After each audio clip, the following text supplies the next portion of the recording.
Suicide Notes, Day 27. I knew I couldn't avoid Sadie forever. I mean, it's not like there's, anywhere to get away from people for very long around here. In fact, I pretty much ran into her first thing at breakfast. Hey, I said, which is so incredibly witty that you can applaud my genius anytime you want to. Hey, Sadie said, take my advice. Stay away from the muffins. They look like blueberries, but they're actually raisins. Totally disgusting. She was talking like it was any other day and not the morning after I tried to have sex with her but couldn't keep it up. I figured she was just being nice and pretending it hadn't happened. I'm sorry about what happened, I said. Lucky for me, no one else had come in yet, so I didn't have to worry about anyone eavesdropping. Well, except for anyone listening on the hidden microphones, which, by the way, I totally believe are planted around here. What about it? Sadie asked, poking at her oatmeal with her spoon. You know, I said, not believing she was going to make me actually say it. Not being able to... Oh, that, said Sadie, waving her hand like she was shooing a fly away. Don't worry about it. We were just fooling around, right? It's not like it was our honeymoon. I just wanted you to know that it wasn't because of, you or anything. Oh, I know, Sadie answered. I never thought it was. It's all about you. Gee, thanks, I said. I felt like she'd slapped me. No, she said, looking at my face. I didn't mean it that way. I mean, I know it's because of you. You and Allie. Me and Allie, I repeated. Sure, Sadie said. You're in love with her and she doesn't love you. Or something like that. I still haven't quite figured it all out. But I know it's about Allie. It's not like that, I said, shaking my head. She's just my best friend. Best friend, Sadie repeated, making air quotes with her fingers so that I would know she didn't really believe me. Okay, so you and Allie are best friends. That doesn't mean you don't want to be more than that. So what's the problem? It's not a problem, I said, or at least it wasn't, not until Burke came into the picture. Who's Burke? Allie's boyfriend. It was the first time I'd said his name out loud since coming to the hospital. It tasted like raw onions.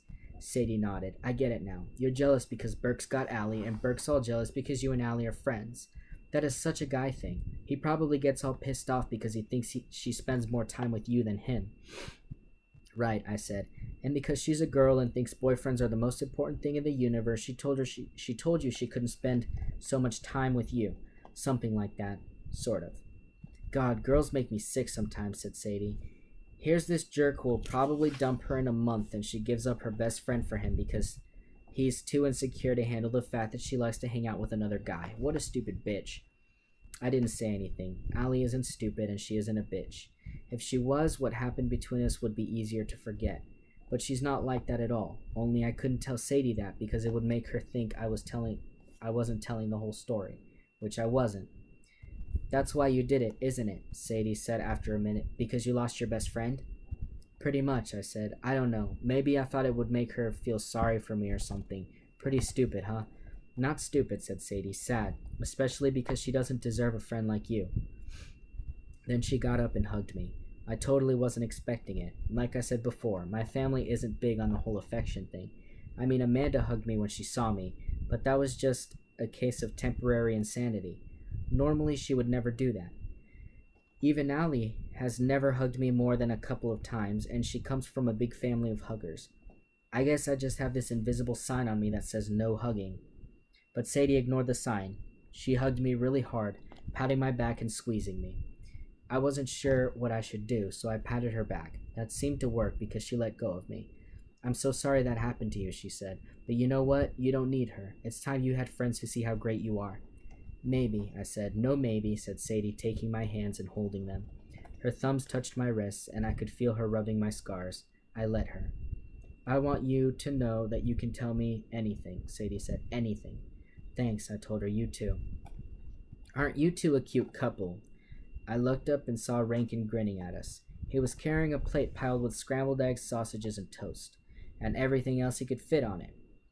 I don't think I could eat that much food in an entire day, let alone for breakfast. Rankin took a seat at the table while Sadie went back to her chair. To tell the truth, I was kind of relieved that Rankin had interrupted us. I mean, I was happy that Sadie wasn't mad, and it was nice of her to say everything she said, but I had pretty much used up all my sharing time minutes, if you know what I mean. Rankin was ignoring us and concentrating on his breakfast, and I mean concentrating, as in he was staring at it like it was a math problem that needed to be figured out. Finally, he picked up a sausage and bit one end off. Take it easy on that thing, Rankin, said Sadie, looking at me and winking. You know what they say about playing with your sausage too much. I couldn't believe she'd said that. Stop it, I mouthed at her. But it didn't matter. Rankin didn't get the joke anyway. He wrinkled up his eyebrow and said, I'm not playing with it, I'm eating it. He put the rest of the sausage in his mouth and chewed it. Sadie looked at me and giggled. You guys are weird, Rankin said, and dug into his eggs.